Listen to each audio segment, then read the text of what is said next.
I don't know about you, but for me personally, I find enjoyment looking back on certain ripple effects in sports history. When I saw a clip of Adam Schefter on Pardon My Take confirming what some people have speculated throughout the years, I knew I had to make a video on it. Our story starts back in 2012, where a young Kyle Shanahan was the offensive coordinator for the Washington Redskins. For Kyle, he was entering his 5th year as an offensive coordinator, his first 2 being under Gary Kubiak, and spent his next 2 in Washington with his father, Mike Shanahan. 2010 and 2011 were not too kind to the Shanahan duo in their first 2 years together. They were mostly quarterbacked by an older Donovan McNabb and Rex Grossman, and Washington ranked as a bottom 3rd offense in both years. But in 2012, there was finally some hope. Washington made the move to get their quarterback, trading 3 first-round picks to draft Robert Griffin III. Having traded most of their early picks, the Redskins had to hit on some late picks to fill out their roster. Early in round 4, with Washington's 3rd selection of the draft, they shockingly took another quarterback. This time it was Kirk Cousins out of Michigan State. While 99.9% of college kids being drafted are ecstatic, Cousins admitted years later he was not thrilled when his name was called. He knew that being drafted right behind Robert Griffin III, the reigning Heisman winner, that his chances of playing time were very slim. And honestly, through his first 3 years, he was right.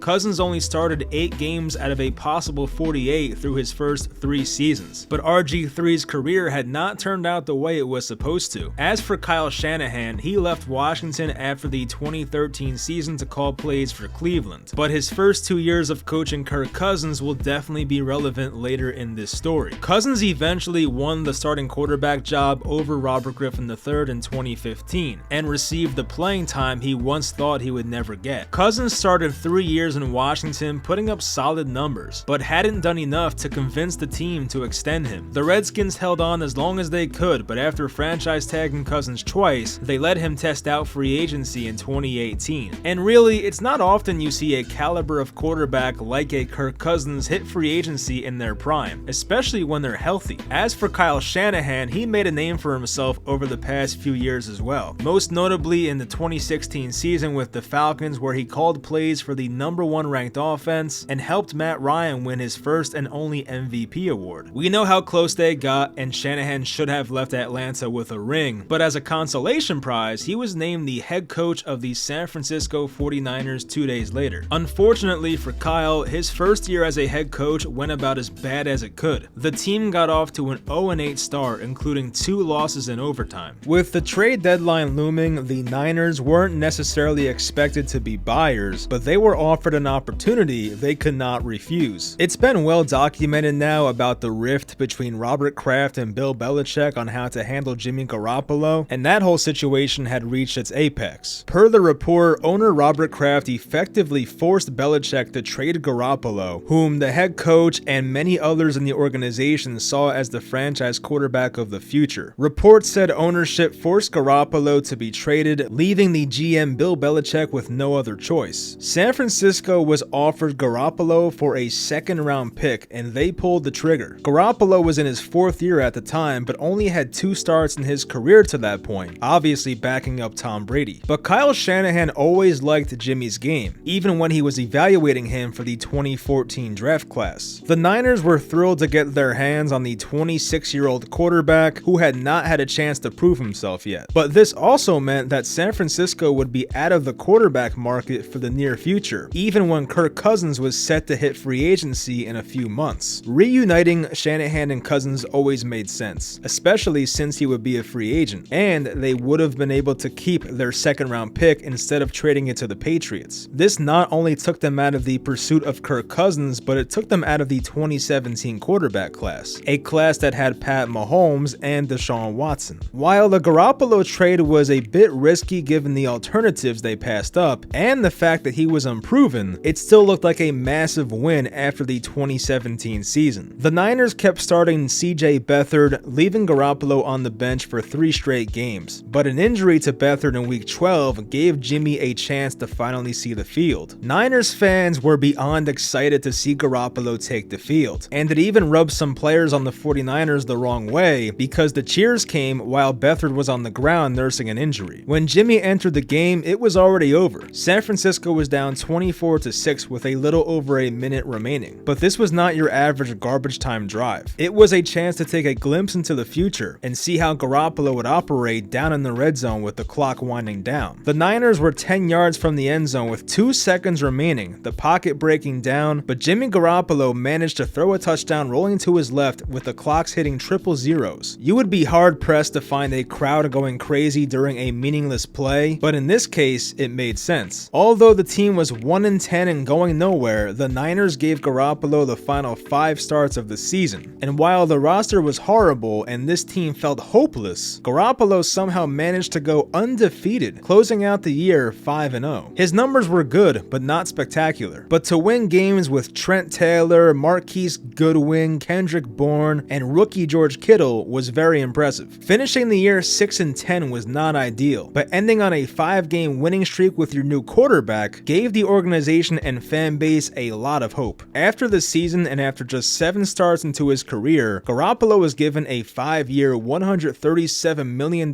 contract by the 49ers. He was officially their franchise QB. To summarize the next few years, it definitely had its ups and downs. 2018 for Garoppolo ended early as he tore his ACL in week 3. 2019 was the peak as Garoppolo put up the best numbers of his career and was basically an incomplete pass away from possibly winning the Super Bowl. 2020 was another injury-riddled season that ended in 6 wins. By this point, the Niners realized Garoppolo could not be trusted mainly due to injury, so they made their move to get Trey Lance. 2021 ended in heartbreaking fashion as the Rams made a 4th quarter comeback to end the Niners season, just 1 win away from another Super Bowl appearance. And 2022 was pretty much the end of the road for Jimmy. They had Trey Lance to start the year who got hurt in week 2, which then opened the door for Jimmy once again, who played pretty well that year, but then he got hurt in week 13 versus Miami. This gave quarterback 3 Brock Purdy a chance to play, and he has not given up the job ever since. So was it the wrong move to trade for Garoppolo in 2017? It depends on who you ask, but here were the realistic alternatives. Passing on Pat Mahomes in that draft was one thing, but apparently the Niners did not do their homework on him because they felt confident in another option. Their plan all along was to wait until the offseason to sign Kirk Cousins. Cousins, who had already been franchise tagged by Washington twice, was pretty much a sure thing to hit the open market. But now that the Niners traded for and extended Garoppolo before that even happened, they no longer had a chance to sign Cousins. But what if the Niners had stuck with that plan? What if instead of losing that high 2nd round pick and keeping Jimmy Garoppolo for 5.5 years, the Niners had just signed Kirk Cousins instead? Once again, the Niners have had plenty of success since 2019, making the NFC Championship 3 times and winning the NFC in 2019. However, they have not been able to achieve the ultimate goal, which is winning a Super Bowl. Over the past 6 seasons, Kirk Cousins statistically has been a top 10 quarterback, averaging almost 4,500 yards and 33 touchdowns per season. While Cousins was never in a bad situation in Minnesota, nothing compares to the quarterback environment in San Francisco over the past few years. Elite playmakers at each position, a defense that's consistently top 10, and getting to work alongside Kyle Shanahan will make anybody's life easier. While Kirk had a good defense in his first 2 years in Minnesota, his defenses from 2020 to 2022 were bottom 10 in the NFL. In 2019, the Vikings won a playoff game, but they got destroyed in the divisional round by, ironically, the San Francisco 49ers. And then in 2022, they had a 13-4 season where they wildly overachieved with a bad defense and got bounced at home by Daniel Jones and the Giants. When first looking into Kirk's playoff numbers, I was assuming they would be a lot worse, but in reality, they're not that bad. 5 touchdowns, 2 total turnovers, and 254 passing yards per game. They would never admit it, but I almost wonder if the Niners regret acquiring Jimmy Garoppolo. Sure, he gave them great stability and a high floor and gave them a couple deep playoff runs, but then again he was almost never healthy. But when the alternative was Kirk Cousins, a guy who was more durable and put up better numbers, you wonder how different things could have been in San Francisco. The butterfly effect this could have had on the league is pretty crazy. The legacies of not only Kirk Cousins but Kyle Shanahan as well could have been completely different. Instead, Shanahan is known as the guy who choked away 3 Super Bowls, and Cousins is known as the guy who can't win a big game or get you far in the playoffs. And what's even crazier, which Schefter brought up on his podcast, is that CJ Beathard left San Francisco to sign with the Jaguars Jaguars in 2021, and because of that, the Niners were granted a 7th round compensatory pick. That compensatory pick ended up being the final pick of the 2022 draft, which of course was used to take Brock Purdy. So the guy Jimmy Garoppolo ultimately replaced in 2017 led them to finding Garoppolo's eventual replacement in Brock Purdy in 2022,